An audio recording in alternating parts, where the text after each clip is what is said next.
So mga kabanat, sang-ayon ba kayo dito sa gustong mangyari ni Congressman Marcolita, mga kabanat, na reviewin ang Meralco, yung prangkisaan niya ng Meralco, kailangan reviewin kasi medyo matagal at masyadong umabuso na dahil yung kuryente sobrang mahal na, hindi na makontrol-kontrolan niya ito at lalong naghihirap yung taong bayan. So hindi ko napatagalin, narito na mga kabanat at panoorin nyo na itong diniscuss ni Congressman Marcolita. Comment na kayo kung anong reaction nyo dito mga kabanat. Ewan ko kung napansin mo na, kapag ka nabasa mo yung prangkisa ng Meralco dyan, halos pareho eh. Aha, opo, yung nung nilalaman nung itiralo. Oho. Ang gusto ko sana, ma-review rin natin ang prangkisa ng Meralco dyan, kahit na ang kanyang ang expiry period nito, ang maturity nito ay matagal-tagal pa kasi ang Meralco franchise dyan ay na-approve noong June 9, 2003. At Opo. 25 years. So may mga halos 5 taon pa natitira, mga hanggang June 8, 2028 pa sila. opo. Meron pa silang 8 taon dyan bago mapaso yung kanilang prangkisa. Pero hindi naman nangangulugan, hindi natin pwedeng reviewin dyan eh. Wala namang nakalagay sa prangkisa nila na bago mapaso ang kanilang prangkisa ay hindi pwedeng reviewin o pasadahan man lang ang kanilang prangkisa. Opo. So Kasi ibig pala sabihin ko, kung mapapaso, kung nakikita natin na para bagang hindi nasunod yung nilalaman ng prangkisa, so pwede po itong reviewin kahit hindi pa dumarating yung pagkaka-expire o pagkakapaso ng kanilang prangkisa, Kong? Tama ka dyan. Ito naman ay karapatan. At ito yung duty ng ng Kongreso diyan. Opo. Meron kaming oversight function na sinasabi, titingnan natin sapagkat yung prangkisa diyan ay batas. Oho. Ginawa namin yung prangkisa ng Meralco, ito yung Republic Act 9209. Mhm. At nakalagay naman sa prangkisa nila na ito ay mananatili 25 years hangga't hindi ito nare-revoke kung sakasakaling makakita ng mga paglabag sa kanyang prangkisa mismo. Nakalagay ito diyan eh.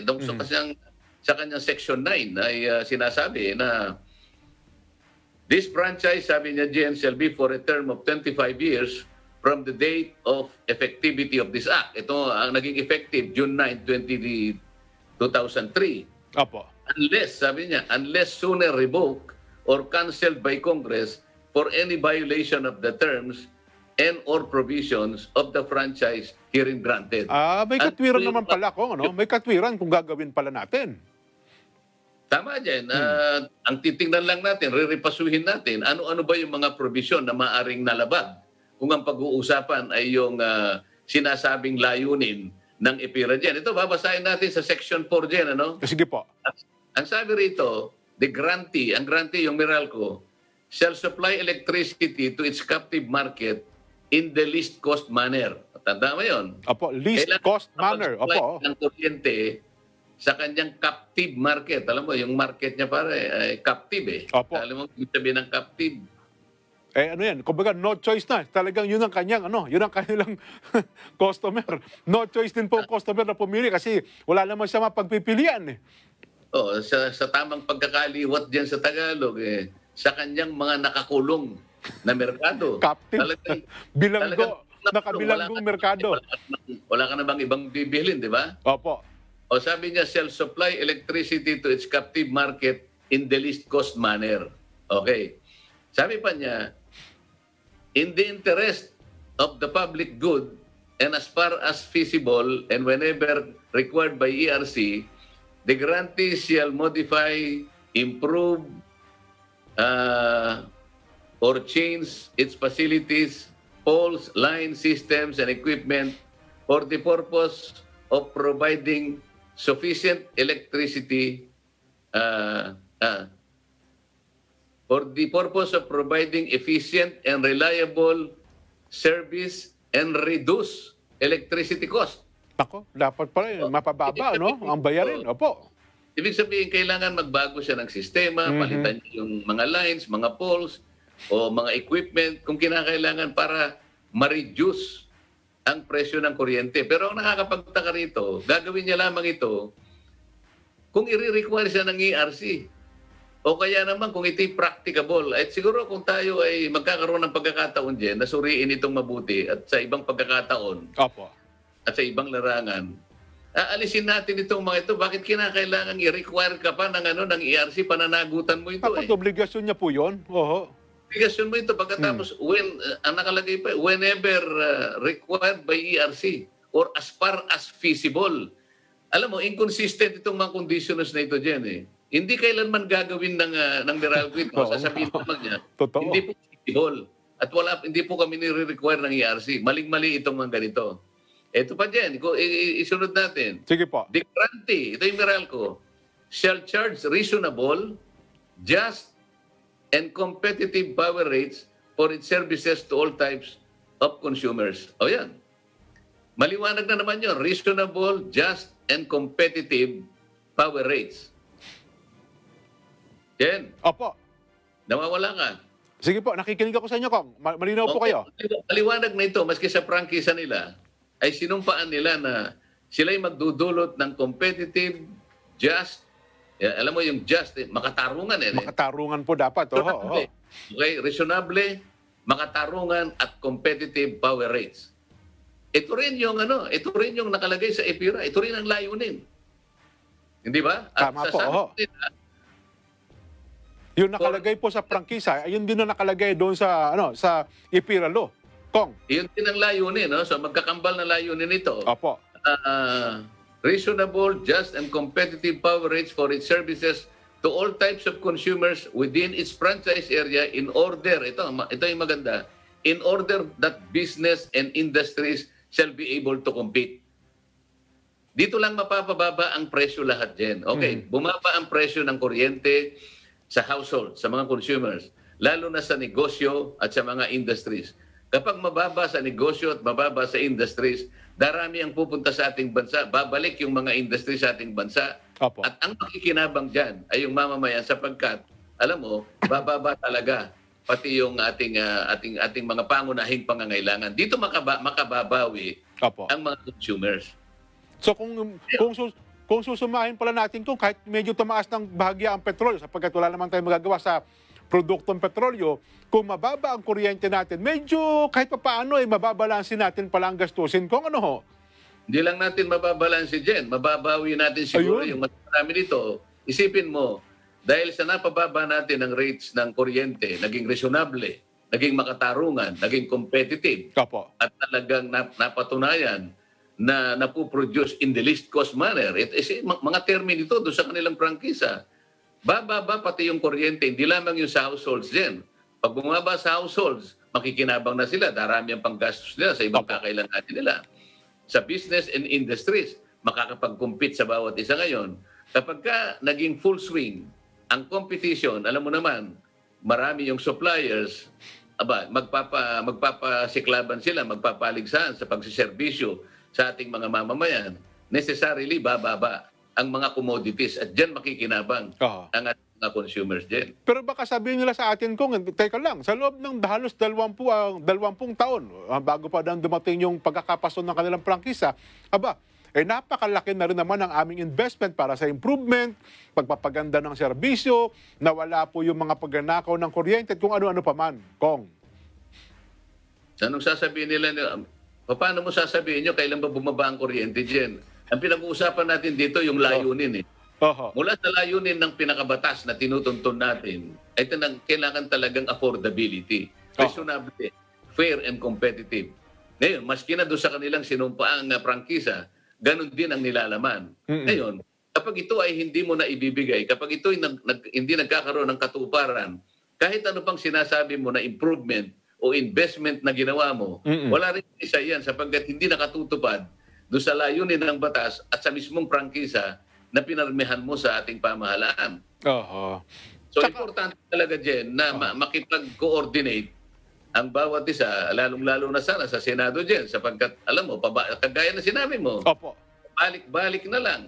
Ilang taon nang pabalik-balik, hindi man lang napansin ito. Sana sa kababalik mo, natisod mo man lang sana itong napaka-importanting batas, ito pa naman ang magiging roadmap kung paano tayo ganap na makababangon dyan sapagkat bagsak naman at ang ating kalagayan dahil nga sa pandemya. Pangunahing issue pa naman yan, Kong, tuwing eleksyon.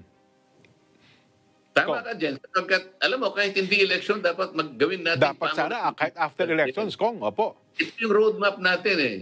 Kailangan mo pa ba ng mas mahabang panahon sa 20 taon para lamang mapanagutan mo ang layunin ng batas na ito? Hindi naman na ginawa ang batas na ito dyan para maging dekorasyon lang. Ang batas na ito ay talagang gagamitin mo para sa gano'n yung interest at kapakanan ng taong bayan ang mabigyan mo ng panahon dito. Sapagkat silang higit na makikinabang dito. Bakit ito ay hindi binibigyan ng tamang pagpapahalaga ng mga nauna na sa Kongreso, sa Senado dyan?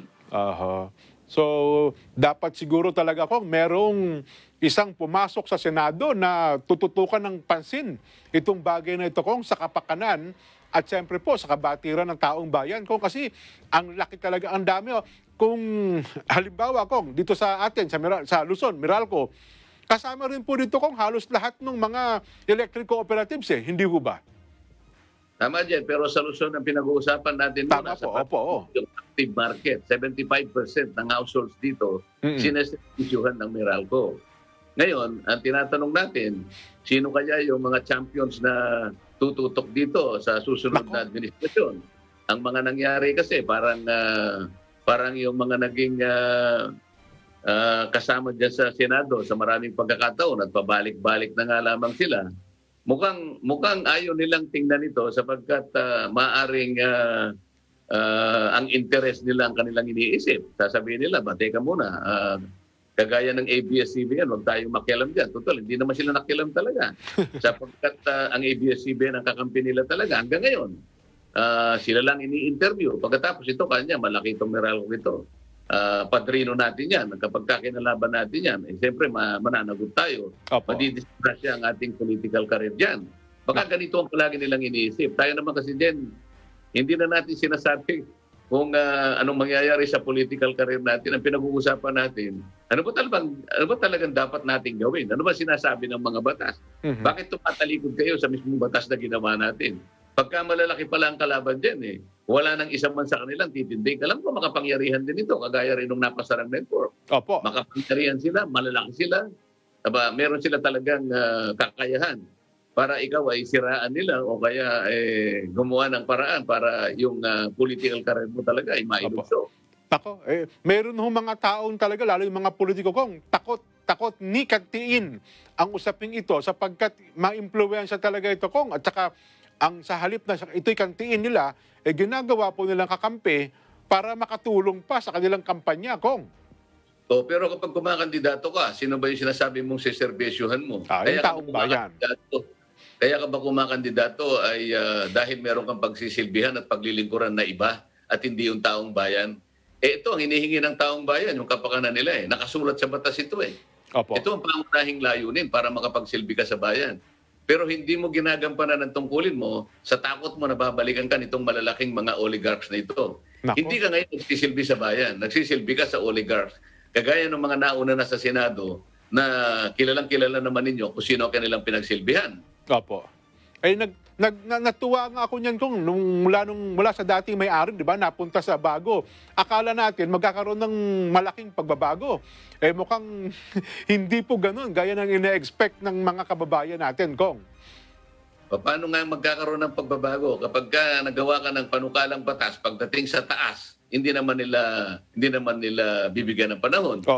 Sapagkat napakalakas ng lobby dun sa ng mga, alam mo na, yung mga interest na kanilang pinoproteksyonan. Napakaraming committees dyan sa Senado. Merong committee on energy. Tama po.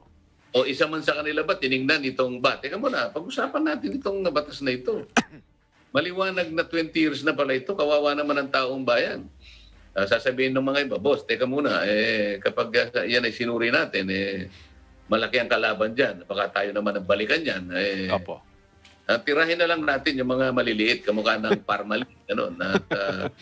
Makakapari pa tayo dyan kasi makadisgrasya tayo dyan sapagkat election ngayon. Di ba? Yung ating publicity, lalakas dyan. Pero wag na natin birahin yung malalaki. Yung kayang-kaya lang natin katulad ng Parmalee itong mga ito ay masyadong malalaki. Baka delikado tayo dyan. Yun ang kanilang gagawin dyan eh. Yun At na yun nga naman po. ang nangyayari talaga. Anyway, Kong, isangkot natin ang ating mga kababayan sa usaping ito. Alam ko, gitil na rin sila sa pagbibigay ng kanilang reaksyon. Ano po, gusto ko sanang ilatag sa kanila. Sabi nyo nga po, dapat by 2028 pa matatapos yung prangkisa, mag-expire ang prangkisa ng Meralco. Pero gusto ko sanang itanong sa kanila, kahit na mayroon pa pong mga 5 o 6 na taon natitira, kung napapanahon na bang rebisahin itong prangkisa ng Meralco, Kong? Kung yan ang gusto mong itanong natin, edi sila lang naman ang makasasagot dyan sapagkat sila ang Apo. pinagsisilbihan naman ng bawat batas na pinanukala at ginawa ng Kongreso. So yan mga kabanatin nyo, napakinggan yung diskusyon ni Congressman Marcolita patungkol yan sa Meralco at medyo mayroon ding pasaring doon sa mga senador na matagal na niya pabalik-balik na lang sa Senado pero wala din naman nagawa, no? Wala din naman silang nagawa patungkong pag-usapan ay talagang batas na makakatulong sa mga mahihirap, kumbaga para sa mga kababayan natin. So yan na muna mga kabanat, di ko na pabayin yung comment ko.